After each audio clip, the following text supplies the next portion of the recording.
राजा का न्याय बहुत समय पहले उज्जैनी उज्जैन के राजा विक्रमादित्य बड़े पराक्रमी और न्यायप्रिय थे। वे हर दिन अपने प्रजाजनों की समस्याएं सुनते और उनका निपटारा करते। एक रात तांत्रिक ने राजा से कहा, राजन, अगर आप मेरे लिए शमशान में लगे आम के पेड़ से लटके बेताल को पकड़कर लाएंगे तो आपको अद्भुत शक्ति मिलेगी। राजा विक्रमादित्य ने वचन दिया और अंधेरी रात में शमशान की ओर चल पड़े। पेड़ पर उल्टा लटका था बेताल, एक भूत। जैसे ही राजा ने उसे पकड़ा और कंधे पर डाला, बेताल हंसने लगा। उसने कहा, राजन, रास्ता लंबा है।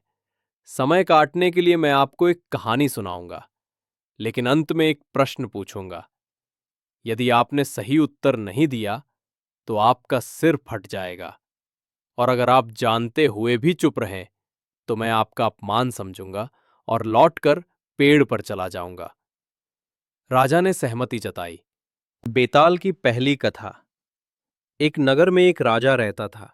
उसके दरबार में दो मंत्री थे, एक चतुर और एक ईमानदार। राजा ने कहा, मेरी बेटी का विवाह ऐसे व्यक्ति से होगा जो सबसे बड़ा सेवाभावी और बुद्धिमान होगा।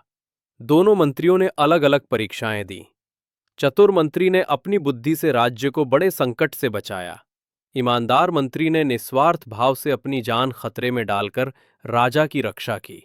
अब बेताल ने राजा विक्रमादित्य से पूछा, बताओ राजन, राजा को अपनी बेटी का विवाह किससे करना चाहिए? राजा विक्रम का उत्तर राजा ने थोड़ी देर सोचा और बोला, राजा को अपनी बेटी का विवाह ईमानदार मंत्री से करना चाहिए, क्योंकि चतुराई कई बार स्वार्थ के लिए भी इस्तेमाल की जा सकती है, लेकिन सच्चाई और निष्ठा ही जीवन का सबसे बड़ा गुण है।